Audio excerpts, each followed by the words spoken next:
Ken's had a lot of honors in his life, but it seems like he was inspired at an early age by painters such as like John Singer Sargent, who's the American portraitist. How did that kind of come about, and what is the connection there? Ken was always wanting to paint people, and when he would go to the museums when he was young, he was very drawn to the old masters' technique. Couldn't get enough of Rembrandt and Rubens, and then he discovered Singer Sargent, and he was just really drawn to the way that he handled light. And he recognized that he was in that same sort of, you know, the way they did things. And so he said, I'd love to be able to paint like him. And Ken was also a sculptor. We have some magnificent works in here. And so, I mean, he's maybe thought of more as a two-dimensional artist, but it seems like his sculpture is magnificent too. How did that kind of come about? In the 80s, he decided that he wanted to try sculpting, and he just fell right into it. And it became very easy for him. I watched him do the life-size bust of Sergeant Major Bill, which is here at the exhibition.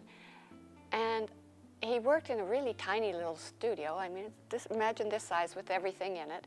And he had this great big clump of clay, and I swear it was only 7 days he had the entire thing built in clay. I just couldn't believe how quickly he could do it. The longer process was getting it over to the bronze people and getting it casted and all of that.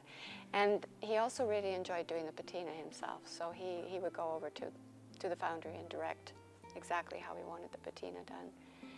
So he did several Native Americans, and he did something called Aces Up, which is from the same era of people as the Hash Knife, and a painting called Waiting for the Fargo, which getting back to, he was very interested in generally the history of how the West opened, and he felt he needed to help preserve all of that. And then Wells Fargo actually became, they didn't start out as a mail courier, but I believe they bought out, or somehow they came into that service. Into that whole service, yeah. Which the Pony Express was pretty much doing on their own to start with.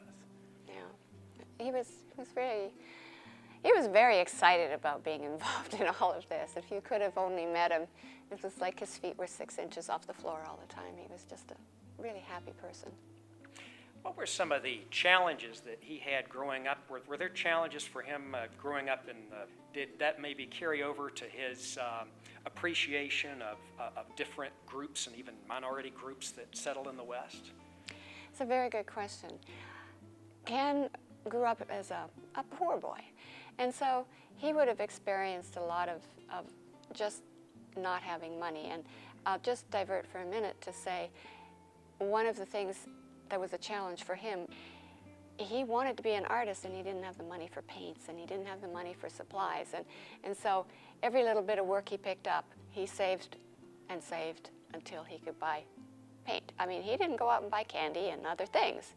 The only thing that mattered to Ken was to be able to paint and to do art. He's very, he did some beautiful rabbinical work, which is not here at this exhibition. But it's in the catalog. But it is in the catalog, yes. Ken was very good at overcoming some of his challenges. Absolutely. When he was really young, I'm going to say 6 to 8 years old, his mother recognized that he had a special gift. She knew that he had artistic ability and that it was very special. So she got him to classes. And that was a challenge for her because obviously she had to pay for something extra. And so he very much appreciated going to those classes. And then she would do every Saturday. He would go to a class and study with a gentleman called Joseph DeSalvi. And he was a portrait painter, classically trained, and Ken got a taste of this classical techniques. And he knew even then that that's the way he was going to paint. So then he would spend the rest of the afternoon in the movie theater and watch cowboy movies again and again and again. And one day he came home and he said to his mother, I'm taking over the living room. So he told me this story. He said, I just whipped everything off that table, and this is my studio. And that's where he painted till he left home. And they allowed him to do it. And they allowed him to do it. Well, I don't know how pleased his father was, but his mother, she allowed him to do it because she knew that she had a special boy here. And he was very competitive. So all through high school, he knew that he was going to make it as an artist. He just knew it, and he was going to do whatever it took. He competed for scholarships. It's a 5-state competition. He would do paintings and posters, and he ended up winning a scholarship every summer while he was in high school to attend any art school he wanted to. And because he wanted classical training, he decided he was going to go to the American Academy of Art in Chicago. Great. And of course, he was one of the youngest students when he started. Wow. But he graduated from the academy a year after he graduated high school. Wow. He was very Great. That's dedicated. I mean, he just didn't do anything else, but He had passion hey, for it. he had an incredible passion for it.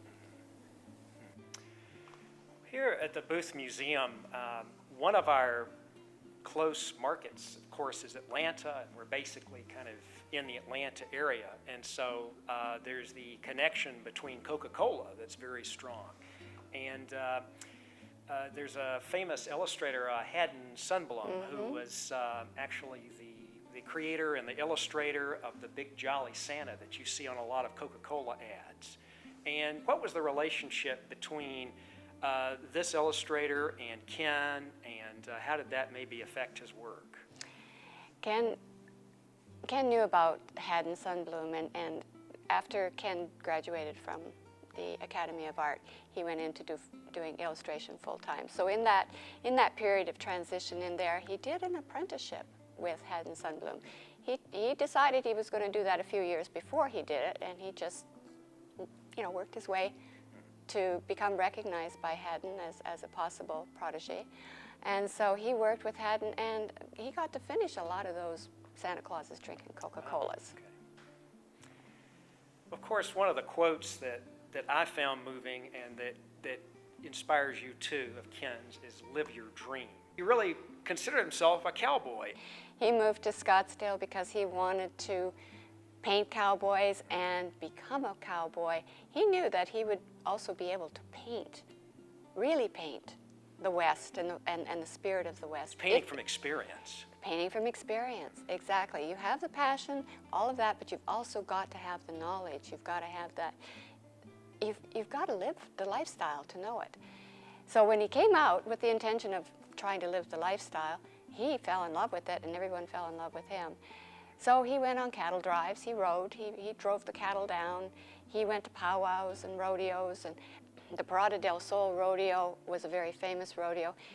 He did the painting for them several times, and he just hung around in the back part where nobody sees anything. He was there with the rodeo cowboys, and he saw their passion, and he understood it. He saw the passion of the mountain men. He understood how they all felt because he felt the same way about what he was doing. Ken really accomplished both of his dreams. As you said, he was a great artist and a wonderful cowboy. And he belonged to an organization called the Western Artists of America. Right. It's a very elite group. They only have 24 members. You're invited to the membership, and that's all they have in it. And they have given Ken a wonderful honor. It will be presented here at the opening of this exhibition, a Lifetime Achievement Award. And something else that's really special about this award, from now on it will be called the Kenneth M. Freeman Legacy Award. So this is not just an honor, but a legacy.